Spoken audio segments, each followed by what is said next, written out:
Qué privilegio, ¿verdad? Predicar, ¿verdad? Con un pastor presente. En el capítulo 12 de Apocalipsis, ese es un capítulo magistral. Es uno de los capítulos más importantes de la Biblia, porque es el único capítulo de la Biblia que presenta una síntesis completa de la historia de la iglesia cristiana. A partir de la Virgen, ¿no? Y Jesús, hasta pues, cuando viene la persecución final.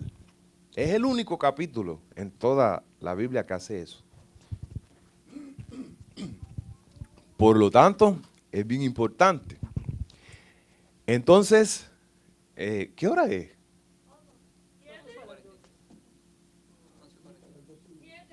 Oh, pues chévere, porque mi reloj tiene la 1, es que cambió la hora y yo no lo he cambiado. Yo no me había cuenta de eso, el mío dice que casi son la 1. Entonces, el capítulo 12, hermanos, es bien importante por eso. Y porque inicia la cuarta parte del libro de Apocalipsis. El libro de Apocalipsis está dividido en 4 partes. La primera, que es la introducción y el mensaje a las 7 iglesias. Eso va del capítulo 1 al 3. Entonces, la segunda es la apertura de los sellos, los 7 sellos, que va del capítulo 4 hasta el capítulo 8. La tercera parte, entonces, son las trompetas, que son una explicación del 7º sello. Y la parte 4 va del capítulo 12 hasta el 22, donde se presenta pues la historia de la iglesia cristiana y su desenlace final, hasta su desenlace final. ¿Decimos amén? Es una cosa interesante, porque allí, en un libro tan compacto, Dios recoge toda la historia de la humanidad, desde los días de Jesús hasta el reestablecimiento del reino eterno de Cristo y de Dios. ¿Decimos amén? Ahora bien, el capítulo 12 está dividido en 4 partes, ¿verdad? La primera parte es una introducción a esa síntesis de la historia. Y allí se presentan pues los protagonistas principales. La mujer, el dragón y el hijo varón. Eso lo vamos a explicar en breve. La segunda parte, entonces, se hace como una pausa, ¿verdad? Y se explica lo que sucedió en el cielo con respecto a los resultados de la victoria de Cristo en la cruz. Y las consecuencias o repercusiones que eso tiene para con los seres humanos en esta tierra. Eso va del capítulo, del verso 7 al 12. La tercera parte va del 13 al 16, que es donde se presenta cómo continuó la actividad del dragón en contra ahora de la iglesia de Cristo. Y entonces el verso 17, que es la parte cuarta y última del capítulo, donde se presenta cómo la persecución despótica del medioevo se va a repetir en los últimos días de la historia de este mundo antes de que Cristo venga a esta tierra. Así que vamos a empezar por el principio, a ver si lo podemos cubrir todos. Ellos dijeron a las 2:30 y ahí vamos a terminar. Pero vamos a tratar de cubrirlo todo si fuera posible. El libro de Apocalipsis es un libro altamente simbólico. Por lo tanto, para nosotros poder entender las revelaciones de Jesús y de Dios para nosotros, es necesario que nosotros podamos entender esos símbolos. En este capítulo se presentan 3 símbolos que son vitales. Si usted no entiende esos símbolos, no puede entender el capítulo. El primero que aparece es la mujer. Dice que Juan vio una mujer vestida de sol. y la luna debajo de sus pies. Y entonces sobre su cabeza tenía una corona de dos estrellas. Y entonces dice que estando encinta clamaba por los dolores de parto en la angustia del alumbramiento. En la palabra de Dios, la mujer, desde el mismo principio, desde el mismo capítulo 3 de Génesis, se utiliza el símbolo de la mujer para referirse, por supuesto, no solo a la mujer, sino también a la iglesia de Cristo, ¿verdad? Eso le dijo Jesús antes de hacerse hombre a Satanás, cuando le dijo, enemistad pondré entre ti y la mujer, en Génesis 3:15, entre su simiente y la simiente tuya, esta te herirá en la cabeza y tú le herirás en el calcañar, dando a entender Dios la profecía de que Cristo vendría a resolver el problema del pecado, ¿verdad? Y pues de eso yo quiero hablar un poquito, porque es bien importante, antes de que entremos a la simbología. Esta declaración profética de Génesis 3:15 tiene tres connotaciones bien importantes que tienen una relevancia tremenda para el pueblo de Dios. Primero, Jesús dijo a Satanás, voy a poner enemistad entre ti y la mujer. Eso significa que entre Eva, literal, y Satanás, y por supuesto los seguidores de Dios de aquel tiempo, Dios, por su gracia, de una forma misteriosa, iba a implantar una enemistad en el corazón del ser humano contra Satanás, en el corazón de que fuera susceptible a la gracia de Dios. Y es por eso que desde el principio usted ve que los seres humanos que le sirven a Dios siempre están batallando contra el mal, porque Dios puso esa enemistad desde el principio. Decimos amén. Amén. Génesis 3:15. Segundo, dice que esa enemistad iba a pasar a través de todas las generaciones entre los descendientes de Satanás y los descendientes de Eva. Es decir, que vendrían a ser los fieles de Dios, ¿no? En el capítulo 4 se presentan los descendientes de Caín. Esos son los descendientes de Satanás, de la serpiente. Los que siguieron a Caín, los que hacen el mal, nunca hicieron lo bueno, perecieron en el diluvio. Y entonces los descendientes de la mujer están en el capítulo 5 de Génesis, ¿verdad? Estos descendientes, pues, iban a ser los descendientes de Abel, pero como Caín mató a Abel, dice Génesis 4:25 que Adán conoció de nuevo a Eva y tuvo un hijo y le llamó su nombre Set, porque él tomó el lugar de Abel, a quien mató Caín. Entonces Set vino a tomar a sustituir a Abel, y entonces de Set vinieron los descendientes de la mujer, o los descendientes de Dios, los cuales se presentan en la Biblia como una mujer, una iglesia. Decimos amén. Y tercero, entonces, el tercer aspecto de esta profecía relevante para nosotros es que de esos descendientes iba a venir la simiente, que es Jesús, según Gálatas 3:16, ¿verdad? Según las promesas que se le hicieron a Abraham, que son las mismas que se le hicieron a Adán en el Edén, iba a venir Jesús para darle el jaque mate a Satanás y entonces garantizarle a Dios y a todos los miembros de su reino la victoria y la seguridad y la paz por los siglos sin fin. Amén. Ahora, antes de entrar a la simbología, yo te quiero hablar de este aspecto importante, porque lo más seguro hay alguien aquí que está luchando contra Satanás, contra el mal, contra algún problema, y yo no quiero que tú te vayas de aquí sin que Dios te hable. No sé quién es, pero Dios me impresionó que alguien aquí está pasando por una situación difícil. No sé quién es, pero yo sé que Dios lo va a ministrar.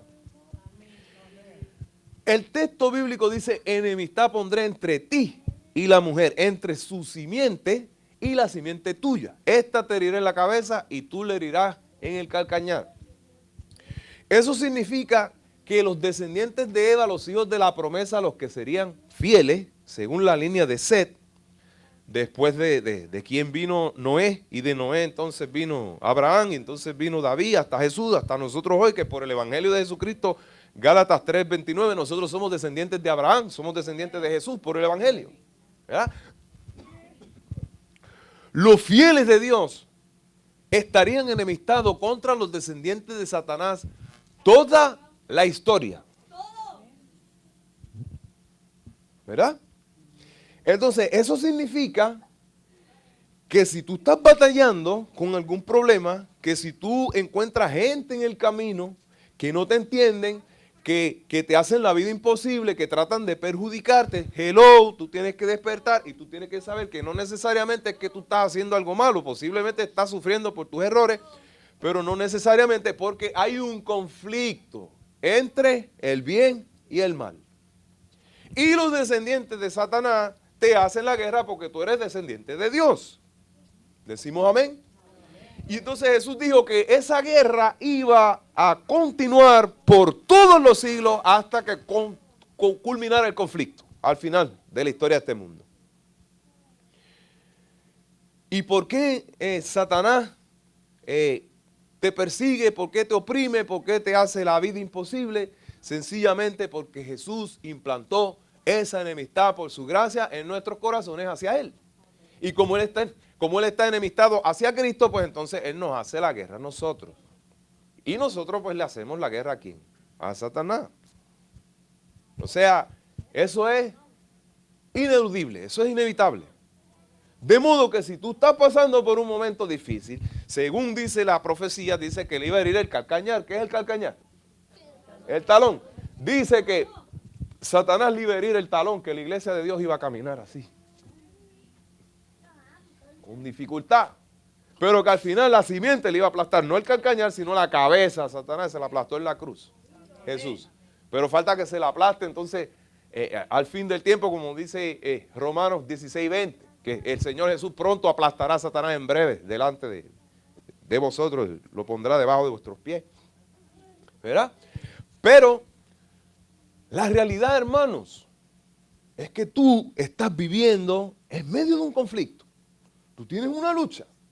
Y dice la palabra de Dios que nuestra lucha no es contra carne ni sangre, sino contra principados, contra potestades, contra los gobernadores de las tinieblas de este mundo, contra huestes espirituales de maldad en las regiones celestes.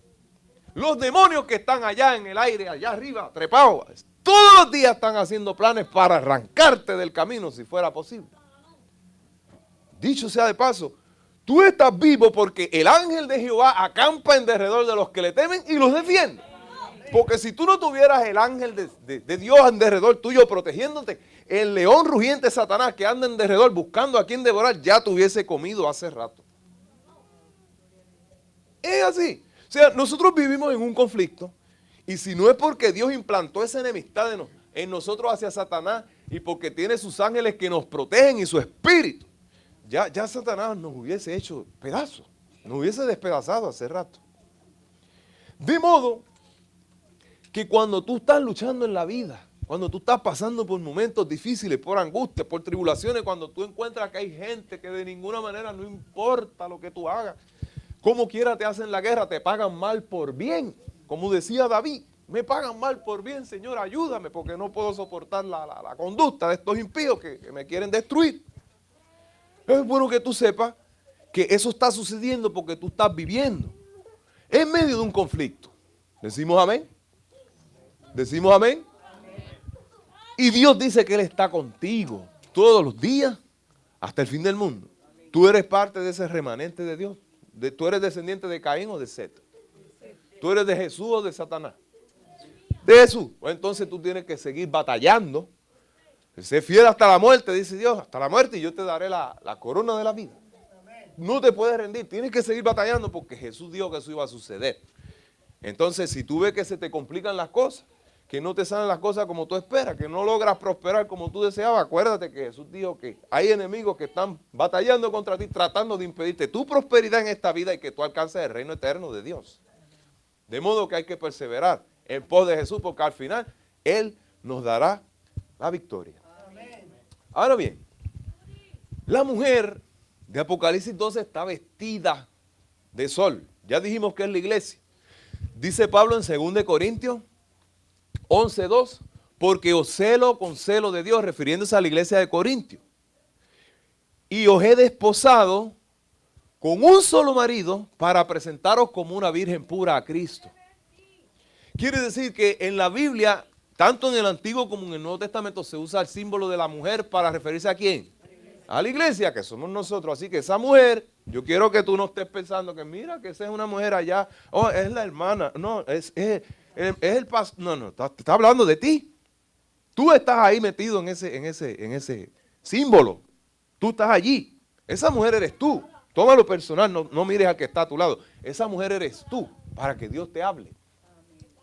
Dice que está vestida de sol, ¿verdad? En Malaquías capítulo 4, verso 2, dice que a los que esperan en mi nombre nacerá el sol de justicia, refiriéndose a Jesucristo, a la segunda venida de Cristo, y en sus alas traerá sanidad. Y entonces vosotros saldréis y saltaréis como becerros de la manada, refiriéndose a la segunda venida de Cristo cuando Cristo resplandezca en gloria a buscar a su pueblo. Pero esa luz del sol que estuvimos hablando de ella ahorita, que nos da vitalidad, energía y nos hace resplandecer con la gloria de Dios, nosotros la podemos recibir ahora. No tenemos que esperar a la segunda venida de Cristo. Cuando nosotros recibimos a Jesús por la fe, somos justificados por la fe. Esa luz del sol representa la justicia de Cristo que nos viste con su esplendor, con su gloria. Amén. ¿Decimos amén? Amén? Entonces la mujer está vestida de sol, quiere decir que tiene el carácter y la justicia de Jesucristo, que es el sol de justicia. La luna que está debajo de sus pies representa la dispensación anterior del evangelio, que era en sombras y en símbolos y figuras. Me explico. Usted sabe que la luna no tiene luz propia. No tiene luz propia. ¿Con qué brilla la luna? Con la luz del sol. El sol se le pone detrás y la alumbra, y entonces la luna, dice, mira, la luna alumbra, qué brillo tiene, pero es porque el sol está detrás haciéndola brillar. Porque solita por sí misma no brilla, no tiene luz ella. Pero cuando el sol se le pone detrás, la hace brillar. ¿Verdad? Entonces, la luna es un reflejo tenue del sol. De modo que en el Antiguo Testamento, lo que representa el Evangelio de Jesucristo estaba representado como una luz menor, una luz tenue. O sea, el corderito que ofrecían para el perdón de los pecados, el corderito que ofreció Abel, el que ofreció Abraham, que ofrecía Job, que ofreció Adán y Eva. Ese corderito que a veces algunos presentaban un carnero, Abraham ofreció un carnero para salvar a su hijo de la muerte en la experiencia de Génesis 22. Las palomitas que se ofrecían, los becerros, las vacas, los machos cabríos, todos esos animales representaban a Jesús. Por eso Juan dijo cuando vio a Jesús que venía a ser bautizado por él, he ahí el Cordero de Dios que quita el pecado del mundo. Glorificado sea su nombre. De modo que la luna representa la dispensación tenue anterior, que era una representación del evangelio de gloria de nuestro Señor Jesucristo. Como ya Él vino, ya vino la plena luz. Ya no necesitamos esa luna, porque ya vino Él la realidad, el sol mismo. Pero en el Antiguo Testamento se presentaba a base de símbolos lo que iba a pasar en el futuro, que Jesucristo vendría a redimir a la raza humana con su muerte en la cruz del Calvario, con su poderosa resurrección. Y que iría al cielo a impartir los méritos de su victoria como sumo sacerdote y rey en favor de cada uno de nosotros. Glorificado sea su nombre. Ahora, nota que dice que esa mujer tenía una corona de 12 estrellas. Vamos a sacarle el jugo a esto, hermanos, si no podemos cubrir el capítulo entero, olvídese. No importa, yo soy de los que digo que es mejor calidad que cantidad. ¿Cuántos creen eso? Yo prefiero coger un texto bíblico y sacarle todo el jugo bien sacado, de que cuando tú llegues a tu casa te dure una semana ese sermón en tu mente, que leamos un libro entero de la Biblia y después, ¿y qué dijo? ¿De qué habló? No me acuerdo. Entonces yo prefiero calidad que cantidad. Esa corona tiene 12 estrellas. Esas 12 estrellas representan a los 12 apóstoles, porque está hablando de la historia de la iglesia cristiana. ¿Verdad? Se le puede aplicar a los 12 patriarcas, sí, pero está hablando de la historia de la iglesia cristiana desde la Virgen para acá. Entonces se aplica directamente a los 12 apóstoles que evangelizaron el mundo y dieron a conocer el conocimiento de las enseñanzas de Jesucristo y su salvación. Pero hay un detalle muy importante, que esa corona, la palabra corona en griego es la palabra Stéfanos, ¿verdad? Que significa corona de aquel que ha alcanzado la victoria en los Juegos Olímpicos. Escucha bien, en contraste con la corona que tiene el dragón, que es una diademata en griego.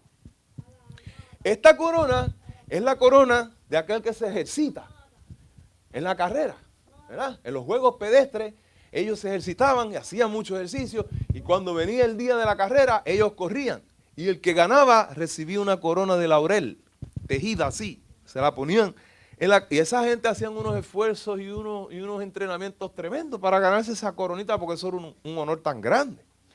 Pero si tú no corrías en la carrera legítimamente, no te coronaban. Si no llegabas primero, no te coronaban. Si no te estrenabas, no podías ganar la carrera. Tú te ganabas la corona si tú cumplías con todos los requerimientos de la competencia y competías y llegabas en primer lugar. En el cristiano, pues gracias a Dios, aunque tú llegues de último, te ganas la corona, porque se le va a dar al que tuvo la victoria. En el caso de ellos, el que tuvo la victoria en la carrera. En el caso de nosotros, si tuvimos la victoria sobre Satanás, el mundo, los demonios y todas las cosas malas de esta vida. Decimos amén. Entonces, el Estefanón significa que esta iglesia está coronada con la corona de la victoria que Cristo obró en la cruz del Calvario y que le concede a todos sus seguidores por la fe. Glorificado sea su nombre. Aquellos que, luchando legítimamente según los principios del Evangelio de Jesucristo, han alcanzado la victoria sobre Satanás, sobre el mundo, sobre los demonios, sobre la carne en el sentido de la naturaleza humana, porque ya lo explicamos ahorita, y sobre toda cosa negativa de esta vida. Decimos amén. Entonces esta mujer es una mujer victoriosa. Es una mujer esplendorosa, está vestida de sol con la justicia de Jesucristo y tiene en la cabeza la mente de Cristo, el carácter de Cristo, la mente de Cristo, las enseñanzas de Jesucristo, que fueron promovidas ¿por quiénes? Por los 12 apóstoles. Glorificado sea el Señor. Pero nota que esta mujer entonces se presenta que está encinta y que está con dolores de parto, clamando en la angustia de su alumbramiento. Usted sabe, las que son mujeres, lo saben mejor que yo. Yo digo, yo voy a aplicar esto, ¿verdad? Pero yo me quedo corto porque yo no soy mujer. Una mujer cuando va a parir, cuando llegan los momentos de las contracciones, yo lo sé porque tengo hijos, y yo veía cómo sufría la que era mi esposa. Y también a mi mamá cuando tuvo a mis 2 hermanos después. O sea, cuando llega el momento que la mujer va a parir, la mujer grita. O sea, unos dolores que los gritos no se puede contener. Se oyen allá a Pekín hasta Sudamérica, se oyen los gritos. Desde aquí. ¿Sí o no? Porque es un dolor bien intenso. Y entonces cuando viene ese dolor, ya tú sabes que está pronto por nacer el bebé. Es la señal de que ya mismo viene lo mejor. ¿Sabes? Estás pasando por el momento más difícil de la preñez, pero entonces después de eso viene lo mejor. Dice que ella estaba gritando con dolores de parto. Porque la historia de la iglesia de Cristo, en los días cuando Cristo iba a nacer, era donde ya la mujer no aguantaba más, ya la iglesia no podía más, los gritos se oían allá hasta el cielo, hasta el tercer cielo. La humanidad estaba, pero en su peor momento histórico. Porque dime tú ahora, ¿dónde tú ves ciegos y cojos y paralíticos así tanto como en el tiempo de Jesús, que donde quiera había uno? Ya, ahora hay esas cosas todavía, pero no tanto porque la Biblia te menciona. Si tú los vas a enumerar, tú no puedes terminar de contar, ¿o sí? La Biblia tiene pasajes que dice que Cristo estuvo de sol a sol sanando gente. ¿No lo han leído? De sol a sol, y que todos los enfermos que le trajeron los sanaron a todos, y que pasó por aldeas enteras donde todo el mundo estaba enfermo y no había ni uno enfermo porque los sanó a todos. Entonces, y de todo tipo, endemoniados, cojos, ciegos, mancos, paralíticos, de todo, le devolvía los ojos a la gente. Eso no lo hace nadie en este tiempo.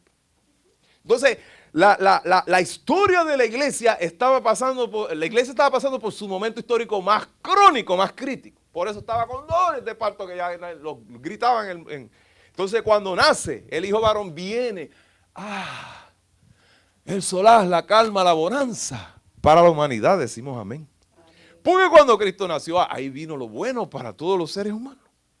Los ciegos veían, los cojos caminaban, los paralíticos se levantaban, los leprosos eran limpiados, los muertos resucitaban y a los pobres era anunciado el evangelio. Amén. Decimos amén. Vino bonanza, vino solaz, vino tremendo bálsamo para los seres humanos. ¿Cuándo? Cuando nació el hijo varón, que es Jesús.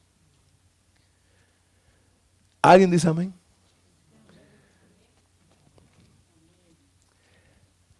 Ahora, vamos a la primera parte todavía. Esa es la introducción de la síntesis.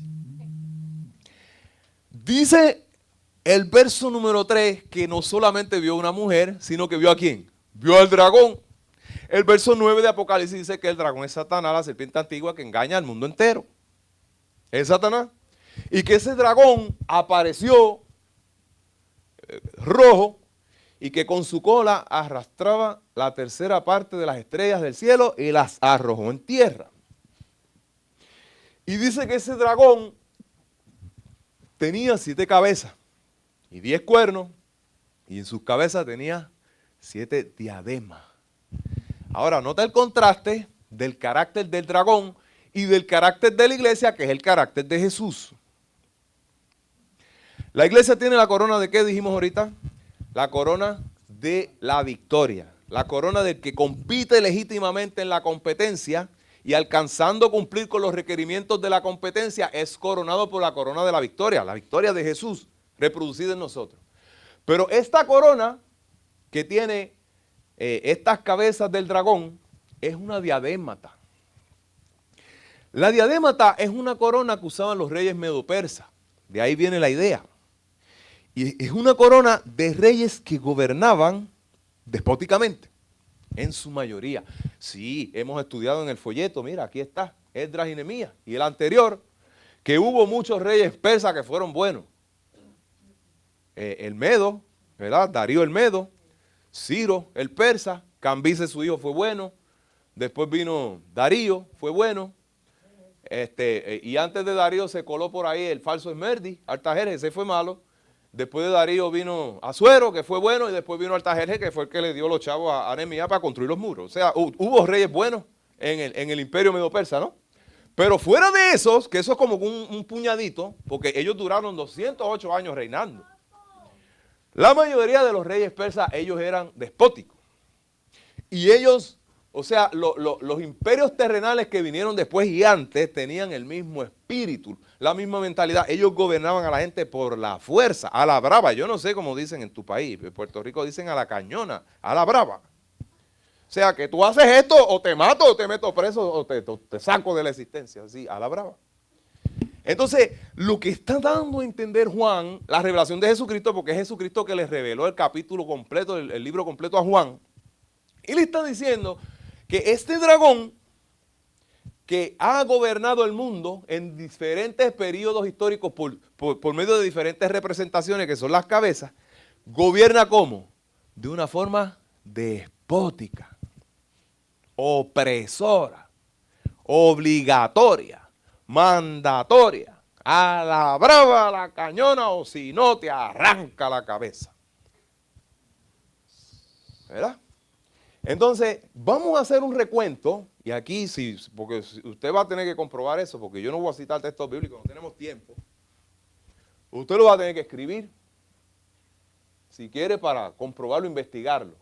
Yo te voy a mencionar quiénes son esas 7 cabezas. Los poderes a través de los cuales Satanás ha oprimido a la iglesia de Dios, los descendientes de Eva desde Génesis 3:15.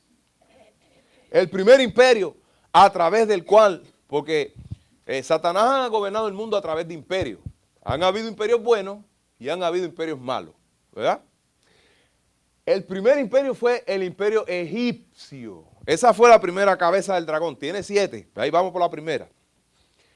El imperio egipcio fue el primer imperio que oprimió al pueblo de Dios. Diadémata, a la brava. No los quería dejar salir Faraón, eso lo sabemos, ¿no? Segundo, vino el imperio Asirio, el imperio de Asiria. Esos fueron los que destruyeron las 10 tribus del norte, ¿verdad? que solamente quedó la tribu de Judá y de Benjamín. Esos que destruyeron las 10 tribus del norte, que dejaron de ser nación, esos fueron los asirios. Ellos vinieron después de Egipto a tomar el control del mundo. Después de Asiria, ¿quién vino? Babilonia, que entonces llevó cautivo al pueblo de Dios por 70 años. Nabucodonosor, conocemos la historia que mataron a todos los impíos impenitentes. Cuando vino Nabucodonosor y cercó la ciudad, todo el que no era fiel, que no estaba sellado por el sello de Dios, se murió en la ciudad, los mataron a todos. O si no se murieron de hambre, los mataron a espada, de alguna forma los acribillaron. Después de Babilonia, ¿quién vino? Medo-Persia, ya lo dijimos. Los Medo-Persia, el imperio Medo-Persia también persiguió al pueblo de Dios, porque aunque le hizo muchos favores con esos reyes buenos que mencionamos, y eso está claro, Dios tiene paganos que obran para bien, pero también tiene paganos que obran para mal. Allí tú puedes ver a Daniel en el foso de los leones. ¿Cuándo pasó eso? ¿Durante? Eso fue durante Darío el Medo, pero eso fue en el imperio Medo-Persa. O sea, de alguna manera estos imperios se las arreglaban para oprimir a la descendencia de la mujer, para hacerle difícil su camino, lo que dimos ahorita. ¿Decimos amén? ¿Cuántos tenemos? 4. ¿Quién vino después de Medo-Persia? El imperio de Grecia. Esa es la quinta cabeza. Y en el tiempo de Juan viene la sexta, que es cuando él recibe la revelación que estaba reinando ¿quién? Roma pagana, que fue el que mató a Jesucristo. ¿Verdad? Entonces, esa es la sexta cabeza. La séptima entonces viene a ser Roma papal, porque Roma es el mismo imperio, solamente que está dividido en 2 fases. La Roma papal, o sea, la Roma pagana y la Roma papal. Entonces, como son 2 fases diferentes, pues se le pone una cabeza a cada uno, pero es el mismo imperio, sigue siendo Roma. El mismo perro con otro collar, ¿verdad? Dicen en Puerto Rico. El mismo perro con otro collar, o sea, la misma persona con otra vestimenta. La misma maldad con otra cara diferente. El primero el imperio romano y después la cara del Papa, pero que seguía matando a los cristianos. ¿Verdad? Entonces, ahí se presenta, ¿verdad?, que el conflicto entre el bien y el mal se desarrolló a través de los siglos y que a través de esos 7 imperios, Satanás persiguió y oprimió a la iglesia de Cristo.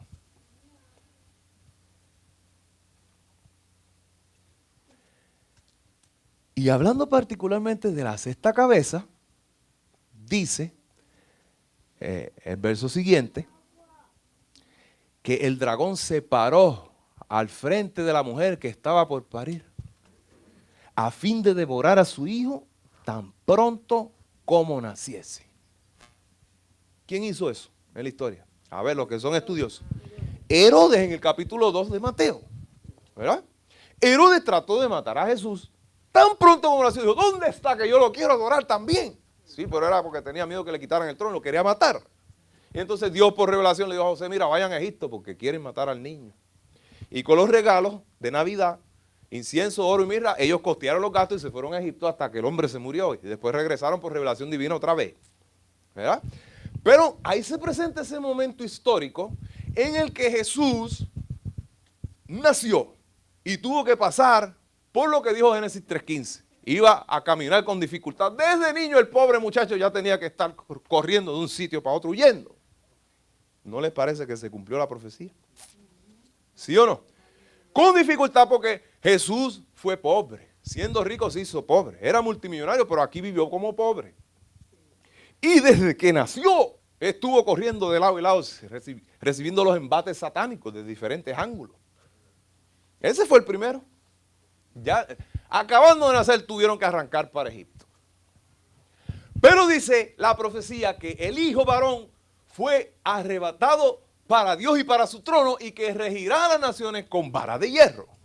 Glorificado sea el Señor. Y que entonces la mujer entonces huyó al desierto para ser sustentada en su lugar por 1260 días, que son 1260 años, que es el tiempo que el papado dominó el mundo desde el 538 hasta el 1798. ¿Verdad? Me quedan 15 minutos. ¿Qué hacemos, mi jefecito Arévalo? Me quedan 15 minutos, ¿sabe? Posiblemente no vamos a terminar el capítulo completo. Muy bien. Seguimos, ¿qué dice el pueblo? El jefe dice, ¿y el pueblo qué dice?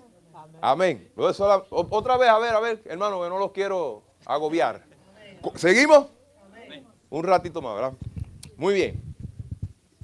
Ahora, nota que la mujer, Dios le tenía un lugar preparado para la persecución. En este capítulo 12 se presenta un aspecto muy distinto, muy diferente del que se presenta en el capítulo 7 de Daniel con respecto a la persecución papal. En el capítulo 7 de Daniel se dice que el cuernito pequeño, que es el papa, hizo guerra contra los santos y los vencía, y que los mató, y que tralalala, y que el tiempo que duró y todo eso. No podemos entrar en detalle porque no hay tiempo. Pero el capítulo 7 de Daniel presenta el aspecto crudo de la persecución papal con respecto al maleficio que causó a la iglesia. Los mató, los persiguió, los venció. Pero aquí en Apocalipsis dice que no todos. Glorificado sea el Señor. ¿Cuántos dicen amén? Aquí dice Juan que hubo un grupo que pudo huir a un lugar que Dios le tenía preparado para que la serpiente, que era Satanás, ¿verdad?, por medio del papado, no los destruyera.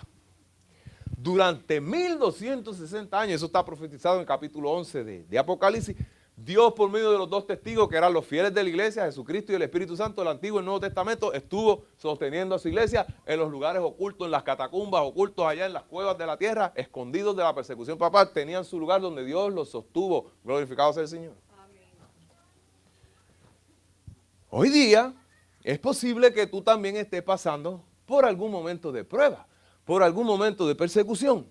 Pero yo quiero decirte que aquí, en la iglesia de Dios, este es el lugar donde Dios ha apartado para que tú recibas el solar de la protección de Dios. El mundo está malo. Las persecuciones satánicas pueden arrancar a cualquiera de la fe, pero si tú te mantienes en Cristo, que es el lugar seguro, y en la iglesia de Dios, Dios promete que si tú eres fiel a Él y retienes tu fe hasta la muerte, Él te va a dar la victoria. Amén. Glorificado sea el Señor. En la segunda parte, como dijimos ahorita, se presenta un paréntesis, ¿no? Es como una pausa de la narrativa, donde se revela qué fue lo que sucedió en el cielo como resultado de la muerte y resurrección de Jesucristo. ¿Qué pasó cuando Él ascendió al cielo, cuando fue arrebatado para Dios y para su trono? Es decir, que fue entronizado como Rey de Reyes, Señor de Señores, como sumo sacerdote y Rey de la gracia. ¿Decimos amén? ¿Qué pasó después como resultado de eso? Entonces eso lo va a explicar los versos 7 hasta el 12. En los versos 7 hasta el 12, entonces Juan recibe la revelación diciendo, después vi una batalla en el cielo. Y vi que Miguel luchaba con sus ángeles y luchaba el dragón y sus ángeles. Pero no prevalecieron, ¿quiénes? El dragón y sus ángeles, y fueron echados del cielo. Fueron arrojados a la tierra. Tan pronto Jesucristo fue entronizado en el trono de Dios como el descendiente de David, según Hechos capítulo 2, como Señor y Cristo, como el sumo sacerdote, el Rey de la gracia, se hizo una ceremonia. Y entonces se juzgó lo que había causado Satanás contra Dios en el cielo. Porque ustedes saben que Satanás, en sus reuniones allá, abandonando su lugar de querubín protector, se fue a sembrarle la cizaña a los otros ángeles diciéndole, yo puedo tener un reino mejor que el de Dios, conmigo vas a estar mejor, conmigo tú puedes hacer lo que tú quieras, porque Dios tiene unas leyes ahí que no te restringe, no te da libertad. ¿Y cuántos le creyeron? La tercera parte de los ángeles creyeron. Entonces se sembró la duda en el cielo. Y entonces esa duda esparció por todo el universo de Dios, de modo que ahora, cuando Cristo muere en la cruz del Calvario, aplastó la cabeza de la serpiente, dándole a conocer al universo entero que Jesucristo tenía la verdad, que estuvo dispuesto a morir incluso, no solo por la raza humana, sino por el universo entero. Amén. De modo que ahora el carácter de Dios quedó como vindicado. Las mentiras de Satanás fueron desenmascaradas. Entonces, como eso sucedió de esa manera, ahora los ángeles dijeron, ya nosotros no tenemos duda. Al principio querían mucho a Satanás porque compartieron mucho tiempo con él. Y lo amaban y no sabían si sí o si no, quién tenía la razón. Pero ya cuando vieron que Satanás estrelló en la cruz del Calvario al Hijo de Dios sin haber hecho nada malo nunca, entonces ellos dijeron, mira, ya se acabó el lazo de simpatía contigo. Nunca más vas a entrar aquí. Y se formó la guerra en el cielo en ese momento. Cuando Satanás fue allí y fue confrontado por Dios con respecto a las razones por las cuales se rebeló contra Dios y contra su trono. La muerte de Cristo, su resurrección, su entronización como hijo de David, vino a clarificar todo eso. De modo que se formó una guerra. Y empezaron a pelear. ¿Quién es Miguel? Miguel es Jesús, porque la palabra Miguel significa ¿quién como Dios? ¿Quién entre todos los habitantes del cielo es como Dios? Solo Jesús. Pero te puedo probar en otro estudio bíblico otro día que hay 5 pasajes de la Biblia que mencionan a Miguel y siempre se presenta a Miguel como venciendo a Satanás. El único que vence a Satanás es Jesús. Entonces, Miguel luchaba con sus ángeles. Y luchaban el dragón con sus ángeles y fueron expulsados del cielo. ¿Por qué? Porque hicieron un intento allí de quitarle el trono a Dios. y de imponer su filosofía de un mejor gobierno. Pues una cosa corrompida. ¿Qué mejor gobierno? Un matón que lo que hizo fue matar al Hijo de Dios. Y ahí se reveló todas las muertes que causaron a los profetas en el Antiguo Testamento. Se reveló que todo era por la misma causa. Una enemistad hacia Dios de parte de Satanás. De modo que cuando esta guerra surge en el cielo y caen del cielo los ángeles de Satanás y Satanás, entonces dice que hubo una voz en el cielo, ¿verdad? Se oyó una voz en el cielo que decía, ahora ha venido el poder, la salvación, el reinado de nuestro Dios y la autoridad de su Cristo. Porque ha sido lanzado fuera el acusador de nuestros hermanos, el cual los acusaba delante de Dios de día y de noche. Por lo cual alegraos cielo y los que moráis en ellos. Pero ¡ay! De los moradores de la tierra, porque el diablo ha descendido a vosotros con grande ira, sabiendo que tiene poco tiempo. Se promulgó el decreto por una voz del cielo de que como resultado de la muerte y resurrección de Cristo, vino la salvación para el universo entero, pero de una forma especial para los seres humanos. Vino el poder de Dios, el reinado de Dios y la autoridad de su Cristo, porque Satanás se rebeló especialmente ¿contra quién? Contra Cristo y su autoridad en el cielo. Él quería ocupar el lugar de Cristo y decirle a Dios no, que Cristo no podía ser mejor que él. Fue una envidia hacia Cristo lo que causó todo. ¿Qué cosa, no? Una cosa terrible. Pero allí, pues, en este pasaje se revela que después de la muerte y resurrección de Cristo, después de su entronización, Satanás fue expulsado del cielo de una vez y por todas. Y que los que están con Dios están seguros en el cielo, pero hay de nosotros que estamos en la tierra porque el diablo descendió a nosotros con grande ira, sabiendo que tiene poco tiempo, porque lo dijo Génesis 3:15, que iba a hacer la guerra contra el pueblo de Dios hasta el fin. ¿Verdad? Pero nosotros lo podemos resistir en la fe, dice Primera de Pedro 5:9, al cual resistís firmes en la fe, sabiendo que vuestros padecimientos se van cumpliendo en todos vuestros hermanos que están en todo el mundo. Glorificado sea el Señor. Podemos resistir a Satanás por la fe en Jesús, porque Jesús lo derrotó todas las veces. Amén. Ahora bien, la tercera parte, que va del verso 13 al 16, dice que entonces cuando el dragón hizo así, y ahora cuando vio que lo tiraron en la tierra, miró para un lado, miró para el otro, dijo, ya no está Jesús, ya no puedo guerrear con él. Entonces, ¿qué hizo? Entonces se fue a hacer la guerra a la mujer, a la iglesia de Cristo. Verso 13. ¿Verdad? Cuando el dragón vio que había sido arrojado a la tierra, entonces se fue a perseguir a la mujer que había dado a luz al hijo varón. Esa es la iglesia de Cristo. Y esa declaración tiene 2 connotaciones importantes. Uno, se refiere a la persecución del imperio romano pagano. Porque ellos mataron un montón de cristianos. A veces pensamos que solo fue el Papa. No. Pues sí, el peor fue el imperio romano que clavó a nuestro Señor Jesús en la cruz del Calvario. Y después siguió persiguiendo a los discípulos de él por siglos. ¿O no? Tiraban a los cristianos en la arena y ahí ponían los leones para que se los comieran. Eso era un espectáculo para la burocracia de esa nación. Ellos se entretenían viendo cómo se comían a los cristianos. Era su televisión, su entretenimiento.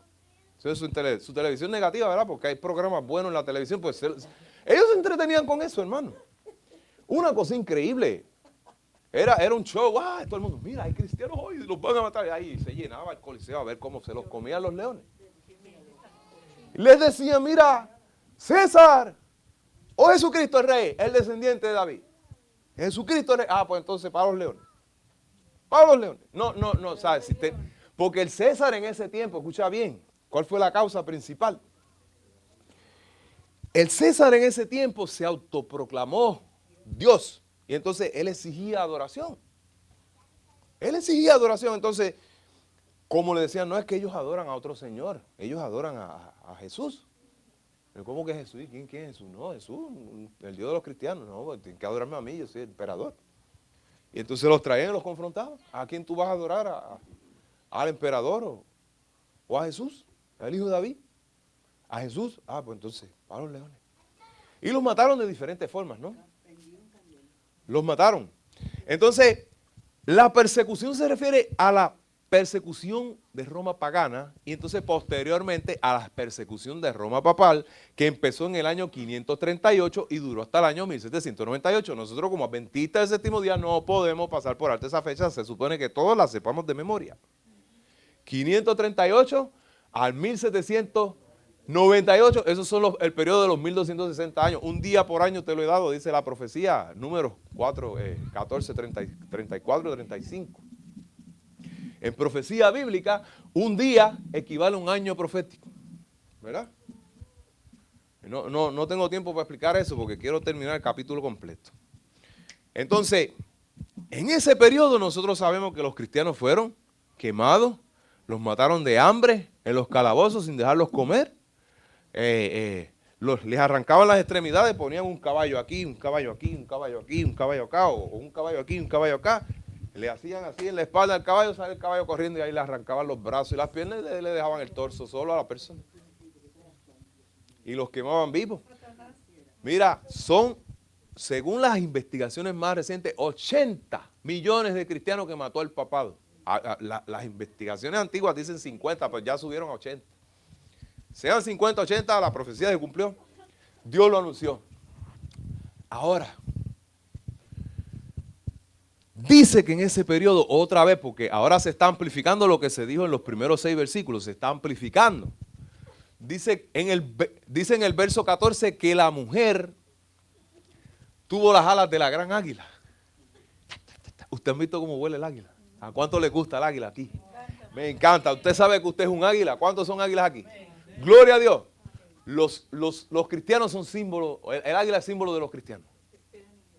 ¿Verdad? Los que esperan en Jehová, Isaías 40:31. O sea, dice que a la mujer se le dieron las alas de águila. El águila empezó a volar. Era una tormenta. Usted sabe que cuando viene la tormenta, el águila es la única ave que se le mete ahí a la tormenta y empieza a aletear y se sube por encima de la tormenta y la tormenta no puede con ella porque es una habilidad increíble que Dios le ha dado. Ella puede elevarse por encima de donde está la tormenta y volar más alto de donde están soplando los vientos y después le hace al viento así. ¿Qué tú te crees? Y se escapa de la situación. Eso es lo que está dando a entender yo, que Dios le dio las alas de águila a su iglesia para que se escondieran del dragón. Y ellos se escondieron. Entonces, ese lugar que Dios le aparejó a la iglesia de Dios tiene 2 aplicaciones geográficas. Primero fue en los lugares de Europa, donde empezó la persecución. Allí los cristianos se escondían en las cuevas, en las montañas, en los lugares, ¿verdad?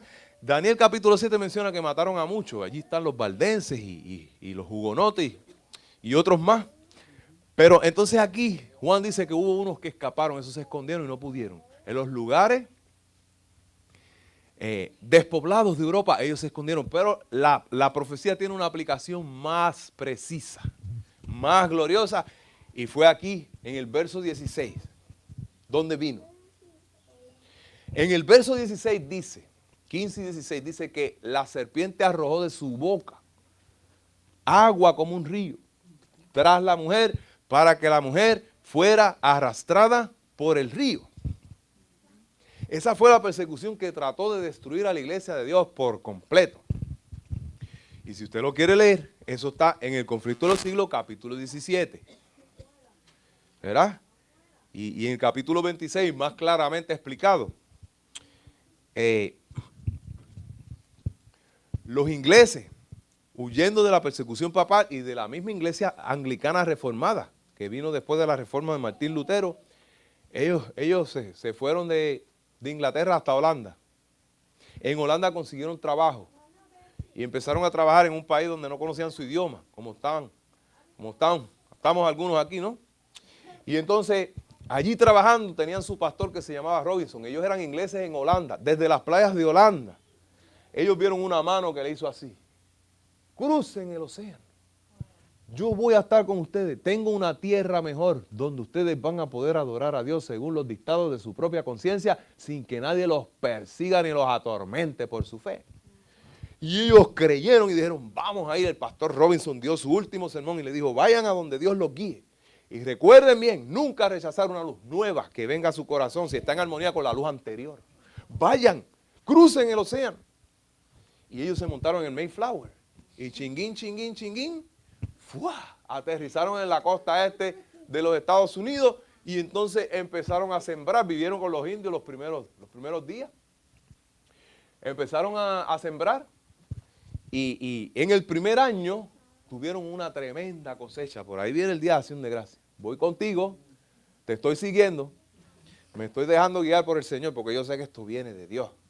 Y entonces, en esa primera cosecha que ellos tuvieron en el otoño, Dios le manifestó de una forma inequívoca que Él los había dirigido, que la mano de Dios que vieron fue de Dios, no fue de otro espíritu, porque tuvieron una cosecha que pudieron comer todo y sobró comida, nadie sufrió hambre.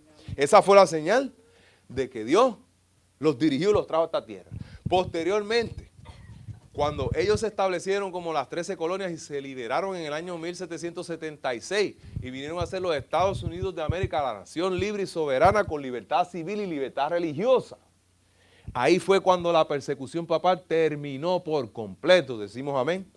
Porque en el 1776 ya el Papa estaba a solo 22 años de perder su dominio completo. En el 1798 vino el general Berthier, se lo llevó preso a Francia y ya el papado nunca, ya salió del panorama, no llegó a tener dominio del mundo como antes, nunca más, hasta hoy. ¿Alguien dice amén? Amén. En el 1776 entonces empieza Estados Unidos como una nación nueva, como una superpotencia mundial, y entonces ellos empiezan a esparcir por todo el mundo los dos grandes principios de su gobierno, libertad civil y libertad religiosa. Así es como los venezolanos, lo sepan o no, los puertorriqueños, los dominicanos, los colombianos, llegamos a ser cristianos y llegamos a aprender un poquito de la democracia. Por ellos, por los americanos que fueron a nuestros países con misioneros a evangelizar. Quizás tú no lo has leído, pero eso fue lo que sucedió. La tierra abrió su boca y tragó el río de la persecución del dragón. ¿Decimos amén? Amén. Ya el papado no podía seguir oprimiendo a los hijos de Dios por causa de su fe, porque vino una nación nueva que le acabó con el negocio. Los Estados Unidos de América. Nosotros estamos en la historia en el verso 16 de Apocalipsis 12. Ahí estamos anclados en la historia ahora mismo. ¿Ves? Entonces, como resultado de haber tenido esa grande cosecha, los americanos siempre estuvieron agradecidos con Dios ¿verdad? Porque Él guió a los peregrinos aquí y ellos formaron esta nación de libertad civil y libertad religiosa y eso se ha ido esparciendo por todo el mundo. Entonces, siguiendo con la misma línea tradicional de agradecimiento en fe al Señor, cuando vino el presidente Abraham Lincoln, cuando le tocó presidir el país, que estuvo luchando por muchos años y finalmente llegó a la presidencia, trató 1000 veces y no pudo, al final lo logró. Está como el pastor Ortiz, que ha tratado de ser pastor muchas veces. Pues yo he sido pastor de 2 iglesias, pero una cosa parecida. Entonces, por eso yo no me rindo. A lo mejor yo como Abraham Lincoln lo logro algún día. Llego a ser el senior pastor con mi cheque y con mi sueldo algún día. Puede ser, quién sabe. Pero cuando él llegó a la presidencia, glorificado sea su nombre, él dijo, vamos a mirar al cielo todos los habitantes de este país, extranjeros o americanos, vamos a mirar al cielo y le vamos a dar gracias a Dios por todas las bendiciones que Él nos concede todo el año. La comida, la ropa, la esposa, los hijos, la paz, el placer, el carro. Todas las cosas buenas que tenemos vienen de Dios, ¿sabes? La felicidad, hay que darle gracias a Dios. Entonces se puso el día oficial por ley. Y entonces ahora nosotros lo celebramos el cuarto jueves de noviembre. Estamos a punto de celebrar eso. Qué bien, ¿verdad? Que tenemos este preámbulo para que cuando llegue ese día usted sepa que es lo que usted está celebrando. Usted es parte de eso, decimos amén. ¿Por qué? Porque eso es una cosa profética que Dios lo anunció que iba a suceder. Y Él te incluyó ahí. Él dice que por el Evangelio de Jesucristo, tú eres descendiente de David, tú eres descendiente de Jesucristo, por su gracia. Amén. Gálatas 3:29. Que tú eres esa mujer que está celebrando esa victoria que Dios te dio. Hermano, la cuarta parte la dejamos para otro día. ¿Le parece? Porque la cuarta parte es una parte que no se ha cumplido, es cuando la persecución viene en el futuro. Y como el jueves ustedes van a disfrutar el Día de Acción de Gracias, no quiero que estén pensando en persecuciones que están por venir. Sino que disfrutemos el tiempo presente, ¿verdad? Que está mejor que lo que va a venir después. ¿Decimos amén? Amén. Muy bien, pues entonces este es el llamado, hermano. Ahora vamos a hacer el llamado. Porque, hermano, si uno no hace un llamado, uno no hizo nada en la predicación. Tiene que haber un llamado, ¿no? Y este es el llamado. El Señor dijo, alegraos cielos y los que habitáis en ellos. Pero hay, es un ay que se extiende. Ay de los moradores de la tierra. ¿Tú ves que duele? Porque estamos en este mundo caído y no te vas a escapar del dolor siempre, de alguna forma el mal te aflige. Ay de los moradores de la tierra, porque el diablo ha descendido a vosotros con grande ira sabiendo que tiene poco tiempo.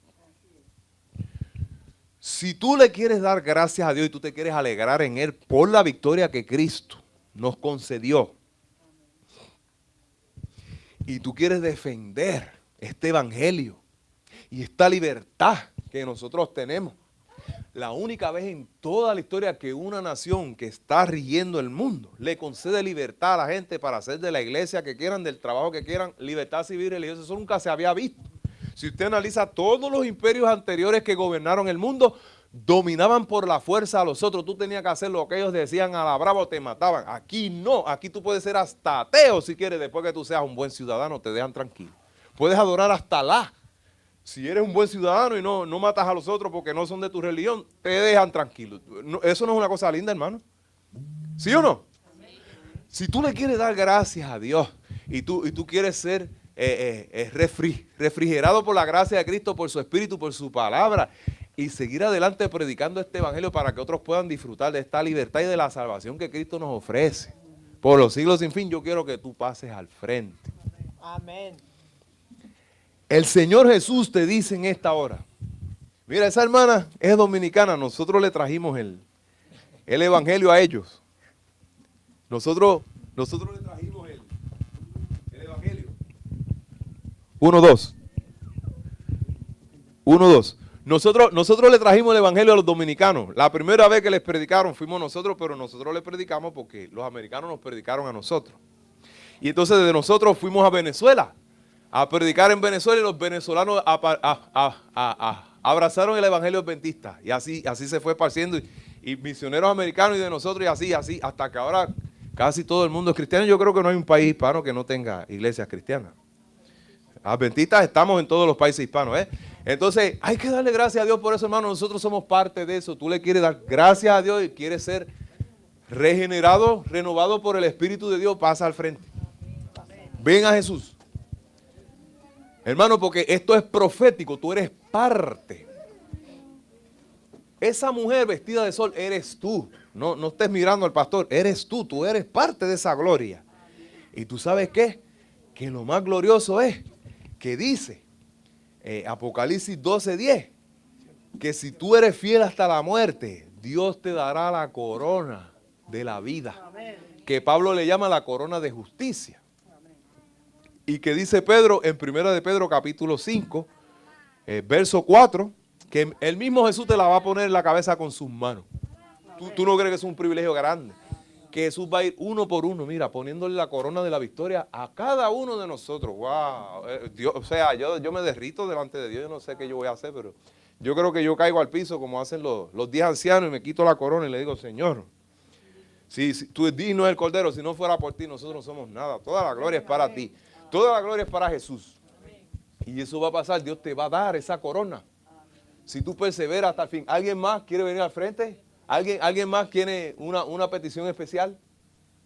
Pase al frente, hermano, no se apene. Es decir, no tenga pena. Pídele al Señor y el Señor lo va a bendecir. Amén.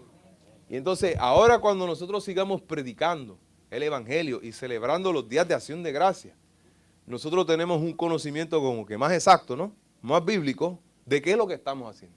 Porque hay gente que piensa, ay, que es una tradición de Estados Unidos. Pues es más que eso. Es más que eso, porque esto es una cosa de Dios para todo el mundo. Que empezó en este país, que Dios escogió este país. Gloria a Dios, pero nos incluyó a todos. No es única y exclusivamente para los americanos, es para todos los hijos de Dios de toda la tierra. Decimos amén. Amén. Muy bien. Entonces, vamos a orar y después yo quiero que todos ustedes cantemos el himno juntos. Amén. Vamos a orar. Hermano, venga por acá, hermano Arévalo. Yo voy a orar, pero yo quiero que usted ore conmigo. No sé, el Espíritu me está inquietando porque me parece a mí que esto es como un momento especial del año. Esto no es una cosa que sucede todos los días. Yo sé que no. Entonces yo quiero que usted que participó